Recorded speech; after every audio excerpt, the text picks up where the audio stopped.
ሰላም የተከበራችሁ የተወደዳችሁ የስነ ምግብ ሚዲያ ቤተሰቦች እንዴት ናችሁ? የስነ ምግብ ሚዲያ ቤተሰቦች በዛሬ ቆይታችን የምናየው አንድ ሰው ጤነኛ ኩላሊት እንዲኖረው ሊጠቀማቸው ወይም ደግሞ በመጠጥ መልክ ሊወስዳቸው የሚገቡ ምግብና መጠጦችን ይሆናል ማለት ነው። አብራችሁኝ እንድትቆዩ ከወዲሁ ጋብዛለሁ። አድማጭ ተመልካቾቼ በቆይታችሁ ቪዲዮ ከተመቻችሁ ላይክ፣ ሼር እንዲሁም ደግሞ ሳብስክራይብ በማድረግ እንድትተባበሩኝ ስል በአክብሮት እጠይቃለሁ። ከቅርብ ጊዜያት ወዲህ ኩላሊት ህመምተኞች ወይም ደግሞ በተለይ በሀገራችን በብዙ ቦታዎች ከኩላሊት ጋር ተያይዞ የገንዘብ መዋጮች ሲደረጉ በየመኪናዎቹ ፖስተሮች ወይም እነዚህ ባነሮች ተይዘው ለታመሙ ሰዎች የኩላሊት ዲያሊሲስ ማድረጊያ ሊሆን ይችላል ነቅሎ ተከላ ለማካሄድ የሚደረጉ ዘርፈ ብዙ የገንዘብ መዋጮችን እናያለን። ስለዚህ በዛሬ ቆይታችን የምናየው ይሄ ሰዎችን ለብዙ ችግር የዳረገውን ኩላሊት ቀድመን እንዴት መከላከል እንደምንችል ወይም ደግሞ ምን ምግቦችን በመመገብ ልንጠብቀው እንደምንችል ይሆናል ማለት ነው። ስለዚህ በዛሬ ቆይታችን በዋናነት የዛሬ ቆይታችን የሚያተኩረው ከቅርብ ጊዜ ወዲህ ብዙ ሰው ኩላሊቱን እየታመመ ያለው ለምንድን ነው ከሚል ተነስተን ለዛ አስፈላጊ የሆኑ ምግቦች ምን ናቸው የሚለውን የምናይ ይሆናል ማለት ነው።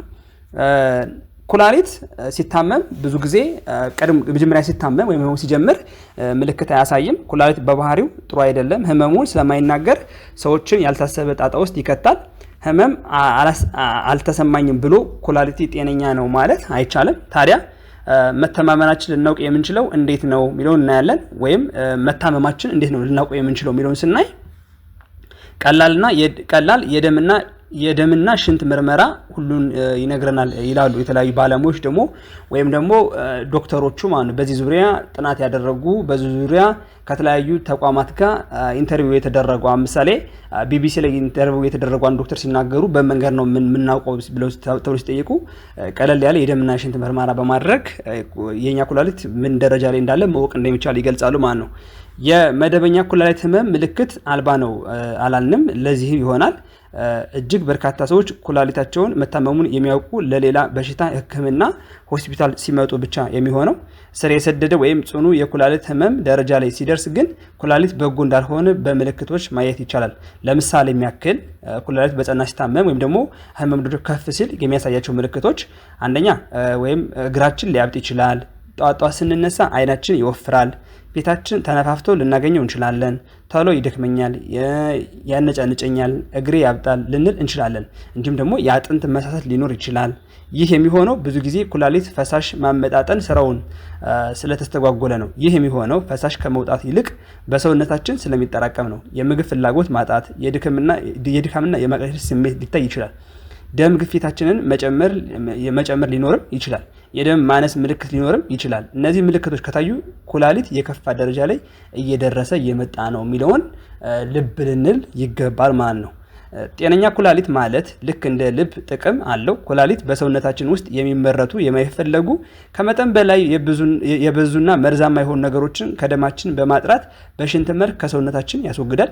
በተጨማሪም ኩላሊት በሰውነታችን ውስጥ ያሉትን የኔጌቲቭ ቻርጅ መጠን እንዲሁም ደግሞ የተለያዩ ፈሳሾችን መጠን ይቆጣጠራል። ትክክለኛ አመጋገብ ጤናማ ኩላሊታችንና አጠቃላይ ጤናን ለመጠበቅ አስፈላጊ ነው ማለት ነው። ይህ የሆነበት ምክንያት እንግዲህ እንዳየነው ኩላሊት በጣም አስፈላጊ ከሆኑ የሰውነታችን ክፍሎች ውስጥ አንዱ ነው።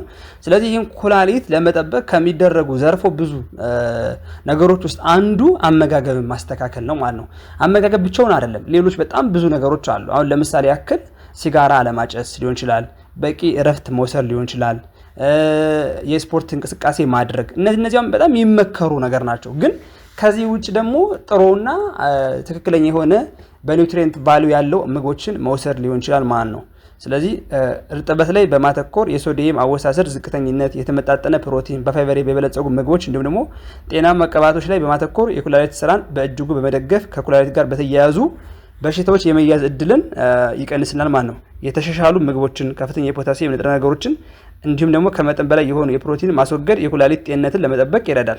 እነዚህ የአመጋገብ ማስተካከያዎች ኩላሊቶች በብቃት እንዲሰሩ እንዲሁም ደግሞ ጤናማ ሆነው እንዲቆዩ ለማድረግ በጣም ወሳኝ ድርሻ አላቸው ማለት ነው። ንጽህናው የተጠበቀ ለጤንነት ጥሩ የሆነ ምግብ መመገብ በሰውነታችን እንዲሁም ነው ጤናችን ላይ በትክክል ስራውን እንዲሰራ ያደርጋል ማለት ነው።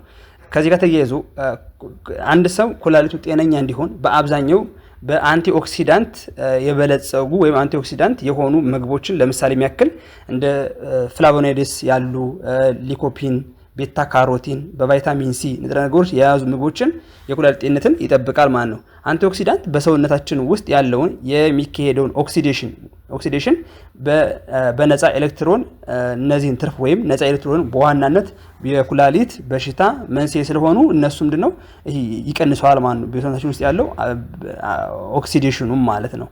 ስለዚህ ከዚህ በማስከተል ለኩላሊት በጣም ወሳኝ የሆኑ ምግቦችን እናያለን ማለት ነው። እነዚህ ምግቦች 11 ናቸው። ስለዚህ 11 ወሳኝ ለኩላሊት አስፈላጊ የሆኑ ምግቦችን እናያለን ማለት ነው። አንደኛ ላይ የምናገኘው ጥቅል ጎመን ይሆናል። ጥቅል ጎመን የኩላሊት ስራን ያፋጥናል። በተጨማሪም ኩላሊትን በመጠገን ስራውን አቀላጥፎ እንዲሰራ ያደርገዋል። የኩላሊት ችግር ያለባቸው ሰዎች ጥቅል ጎመን እንዲመገቡ ይመከራል ማለት ነው።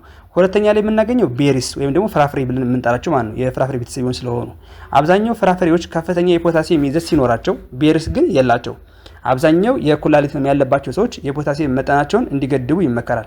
የማግኒዚየም፣ የቫይታሚን ሲ፣ ፋይበርና ፎሌት በጣም ጥሩ ምንጭ ናቸው። በተጨማሪም የተለያዩ የቤሪስ ፍራፍሬዎች እንጆሪ፣ ክሬን ቤሪስ፣ ራስቤሪስ እንዲሁም ደግሞ ብሉቤሪስ ለኩላሊት ተመራጭና በጣም ጥሩ ምግቦች ናቸው ማለት ነው። ቤሪስ ጸረ ኦክሲዳንት እንዲሁም ደግሞ ኢንፍላሜሽን ባህሪ አላቸው። ስለዚህ የሽንት ፊኛ ተግባሩን በትክክል እንዲወጣ ያግዙታል። እነዚህ የቤሪስ ፍራፍሬዎች ወዲያው የተቆረጡ ትኩስ፣ የቀዘቀዙ ወይም ደግሞ ደረቅ መጠቀም ሲቻል በጥሬው መመገብ ወይም በመደበኛ የምግብ ዝርዝር ውስጥ በማስገባት መጠቀምም ተመራጭ ነው ማለት ነው። ሶስተኛ ላይ የምናገኘው አሳ ነው። የአሳ ስጋ ወይም መረቅ በውስጡ ኦሜጋ 3 ፋቲ አሲድ የሚባል ንጥረ ነገር በውስጡ ይይዛል። ይህ ንጥረ ነገር የሰውነት ቆዳችንን እንዳይጨማደድ ያገለግላል። ለአእምሮ፣ ለልብ እጅግ በጣም ጠቃሚ ነው። ኩላሊትን ከተለያዩ በሽታዎች ይከላከላል። በተጨማሪም አሳ ከፍተኛ የሆኑ የፕሮቲን ምንጭ ነው። ይህ ፕሮቲን ለሰውነታችን አስፈላጊ ከሆኑ ንጥረ ነገሮች አንዱ ነው። ለኩላሊት ጠቃሚ ከሆኑ የአሳ ዝርያዎች መካከል ስናይ አንደኛ ሳልሞንን ልናገኝ እንችላለን። ሁለተኛ ላይ እንደ ሬንቦ ትሮንት እናገኛለን፣ ማክረል እናገኛለን፣ ክሪንግ እንዲሁም ደግሞ ቱና ናቸው ማለት ነው። እነዚህ አሳዎች ቀቅለን፣ አብስለን፣ ጠብሰን ብንመገብ የተሻለ የኩላሊት ጤንነት እንዲኖረን ይረዱናል ማለት ነው። አራተኛ ላይ የምናገኘው የእንቁላል ነጩ ክፍል ማለት ነው። የኩላሊት በሽታ ያለባቸው ሰዎች የእንቁላል ነጩ ክፍል ወይም ከአስኳል ውጭ ያለው እንዲመገቡ ይመከራል። የዚህ ምክንያት እንቁላል በውስጡ ዝቅተኛ የሆነ ፎስፈረስ ማለትም ለኩላሊት በሽተኞች የእንቁላል ነጩ ክፍል ከእንቁላል ቢጫ ክፍልና ከስጋ ጋር ሲነጻጸር አነስተኛ የፎስፈረስ መጠን ስላለው ጠቃሚ ነው። እንዲሁም ደግሞ ጥራት ያለው ከፍተኛ ፕሮቲን በውስጡ ስላለው ነው ማለት ነው። እነዚህ ከፍተኛ ፕሮቲኖች ጠቃሚ የሆነ አሚኖ አሲድ በውስጣቸው አላቸው። ይህም ኩላሊት መደበኛ ስራውን እንዲወጣ ያግዘዋል። እንቁላልን ከአስኳሉ ውጭ ቀቅለን ጠብሰን መመገብ ጥሩ ጥቅም ያስገኛል ማለት ነው። አምስተኛ ላይ የምናገኘው የወይራ ዘይት ወይም ኦሊቭ ኦይል ብለን የምንጠራው ኦሊቭ ኦይል ዘይት ጤናማ የሆነ የቫይታሚን ኢ እና አንሳቹሬትድ ፋት መገኛ ምንጭ ነው ማለት ነው። ምንም አይነት ፎስፈረስ በውስጡ ስለሌለው ለኩላሊት በሽተኞች ተመራጭ ያደርገዋል። የወይራ ዘይት ወይም ኦሊቭ ኦይል ለልብ እና ለኩላሊት ጤንነት ከፍተኛ አስተዋጽኦ አለው። ይህ ዘይት የኦሊክ አሲድ ወይም ደግሞ ጥሩ ምንጭ ሲሆን ጸረ ኢንፍላማቶሪ አሚኖ አሲድ ነው። ኦክሲዴሽን በመቀነስ የኩላሊት ጤንነትን እንዲጨምር ያደርጋል። በተጨማሪም በፖሊፊናኖል እንዲሁም ደግሞ ጸረ ኦክሲዳንት የበለጸገ ሲሆን ኢንፍላሜሽን እንዲሁም ደግሞ ኦክሲዴሽን በመከላከል ይጠቅመናል ማለት ነው። የወይራ ዘይት ከሰላጣ፣ ዳቦ፣ አሳና አትክልቶች ጋር በመቀላቀል መመገብ ጥሩ ጤንነትን ያስገኛል ማለት ነው። ስድስተኛ ነጭ ሽንኩርት። ነጭ ሽንኩርት አንቲኦክሲዳንትና የደም መርጋት በመከላከል ከፍተኛ ከሆኑ የኩላሊት በሽታዎች ይታደገናል። አንድ ወይም ግማሽ ራስ ነጭ ሽንኩርት በየቀኑ በባዶ ሆድ መመገብ ጎጂ የሆነ የኮሌስትሮል መጠንን እንዲሁም ደግሞ ኢንፍላሜሽን በከፍተኛ ሁኔታ ይቀንሳል ማለት ነው። በተጨማሪም የኩላሊትን በከፍተኛ ብረት ወይም ሄቪ ሜታል የሚከሰትን ጉዳት ይቀንስልናል ማለት ነው። ሰባተኛ ላይ የምናገኝ ውሃ ነው። በጣም ብዙ ሰዎች እንዲሁም ደግሞ ዝም ብሎ እንደው ከሕክምና ውጭ ያሉ ሰዎች ወይም ደግሞ ከባለሙያ ከሆኑ ሰዎች ውጭ ራሱ ከሚናገሩና ከሚመክሩት ነገር ውስጥ አንዱ ውሃ ነው። ግን እነዚህ ባለሙያ ሰዎች ስለመከሩ ሳይሆን ባለሙያዎችም እንደሚሉት ውሃን መጠቀም ለኩላሊት ጤና ሊሆን ይችላል። አጠቃላይ ለሰውነታችን ይሄ ሞይስቸራይዝድ እንዲሆን ወይም ደግሞ ሰውነታችን በደረቅ እንዳይሆን ወይም ደግሞ ድርቀት እንዳያጋጥመው በጣም አስፈላጊ ነው ማለት ነው። ስለዚህ ውሃ ሰባተኛ ላይ የምናገኘው ለኩላሊት በጣም አስፈላጊ የሆነ መጠጥ ነው ማለት ነው። ኩላሊታችን ጨምሮ ለአጠቃላይ ሰውነታችን ጤንነት አስፈላጊ የሆነው በቀን ስንት ብርጭቆ ውሃ ይጠጡ የሚል ጥያቄ ብዙ ጊዜ ይነሳል ማለት ነው። ስለዚህ በቀን ስንት ብርጭቆ ውሃ ብንጠጣ የሚለው 8 ብርጭቆ ውሃ ብንጠጣ እንደ የስኳር በሽታ፣ የደም ግፊት የመሳሰሉ ለበሽታ ተጋላጭ የሚያደርጉ የጤና እክሎች ካሉ ደግሞ ውሃ መጠጣት ይበልጥ ይመከራል። ከ2 እስከ 3 ሊትር ውሃ ብንጠጣ ይመከራሉ። ይህም መጠን በአንድ ጊዜ መጠጣት ላይኖርብን ይችላል። እንደ አመጋገባችን አዋዋላችን አጠጣችን ሊላይ ይችላል። ዞሮ ነጥቡ ሰውነታችን ለስራ ማስኬጃ የሚያስፈልገውን የውሃ መጠን ከማወቃችን ላይ ነው። በአጠቃላይ በቀን ውስጥ ከ2 እስከ 3 ሊትር ንጹህ ውሃ ብንጠጣ ግን በጣም አሪፍ ነው ማለት ነው። የቀዶ ሕክምና ያደረጉ ሰዎች ከሕክምና በኋላ በቂ ውሃ እንዲጠጡ ባለሙያዎችን ይመክራሉ ማለት ነው። ባለሙያዎች ይመክራሉ። 8ኛ ላይ አናናስ ነው የምናገኘው። አናናስ የኩላሊት ችግር ላለባቸው ሰዎች ሕክምናን የሚያበረክት ጣፋጭ ፍራፍሬ ነው። በፎስፎረስ፣ ፖታሲየም፣ በሶዲየም ይዘቱ ከብርቱካን ከሙዝና ከኪዊ እጅጉን ያነሰ ነው። አናናስ የፋይበርና የቫይታሚን ኤ ጥሩ ምንጭ ነው። ኢንፍላሜሽን ለመቀነስ የሚጠቅም ብሮሚሊን የተባለ ኢንዛይም በውስጡ ይዟል ማለት ነው። 9ኛ ላይ የምናገኝ የአበባ ጎመን። የአበባ ጎመን በቫይታሚን ሲ ይዞታው ከፍተኛ ሲሆን የፎሌት የፋይበር ጥሩ ምንጭ ነው። እንደ ኢንዶሊን፣ ግሉኮሲናሎቲስ እንዲሁም ደግሞ ታይቶ ሲያኒት ውህዶች ክምችት በብዛት ይገኙበታል ማለት ነው። እነዚህ ውህዶች ሴሎችና ዲኤንኤ የሚጎዱ መርዛማ ነገሮችን ጉበት ለማከም የሚደረገውን ጥረት ያግዛል ማለት ነው። 10ኛ ላይ የምናገኘው ቀይ ወይን።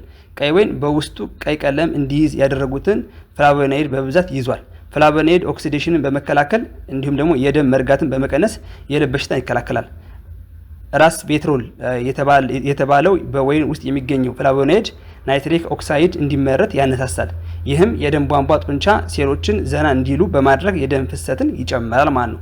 11ኛ ላይ መጨረሻ ላይ የምናገኘው እንጆሪ ነው። እንጆሪ አንቶሲኒያስ እና ኢላጂታኒያስ በተባሉ 2 ፍላሚኖሎች የበለጸገ ነው።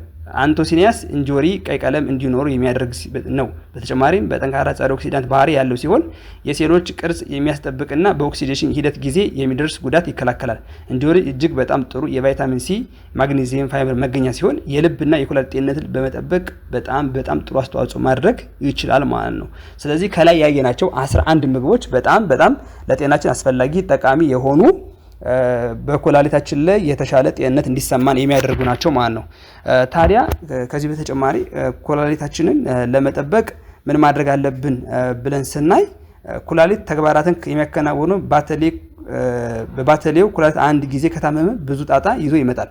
ብዙ ነገሮች ይስተጓጉላሉ፣ ብዙ ነገሮች ይሰበሰባሉ ይላሉ የተለያዩ ዶክተሮች ማለት ነው። ስለዚህ ይህንን ምንድነው በማድረግ የምናስተካክለው ማለት ነው? ጤናማ የአኗኗር ዘይቤን በመከተል እንዲሁም ደግሞ ቢያንስ በአመት አንድ ጊዜ የኩላሊት ምርመራ ማድረግ አስፈላጊ ነው ብሎ መውሰድ ይቻላል ማለት ነው። ማለት ሕክምና ላይ ሄደን ምርመራ እስካላደረግን ድረስ ኩላሊታችን ጤነኛ ነው ወይም ደግሞ ምንም ችግር የለብኝም ብሎ ማለት አይቻልም ማለት ነው። ስለዚህ ቀድመን ለመከላከል በአመት አንድ ጊዜ ቼክአፕ ማድረግ ያስፈልጋል። ከዛ ውጭም ደግሞ ቅድም ከላይ እንደጠቀስኩት ሲጋራ ለማጨስ፣ የአካል ብቃት እንቅስቃሴ ማድረግ፣ በቂ ውሃ መጠጣት እንዲሁም ደግሞ አልኮል አለማብዛት፣ እነዚህ በትንሹ የሚመከሩ ነገሮች ናቸው ማለት ነው ኩላሊትን ጤንነት ለመጠበቅ ማለት ነው። አድማጭ ተመልካቾቼ አብራችሁኝ ስለቆያችሁ ያመሰገንኩኝ። በሌላ ቪዲዮ በድጋሚ እስክንገናኝ ሰላም ሁኑ።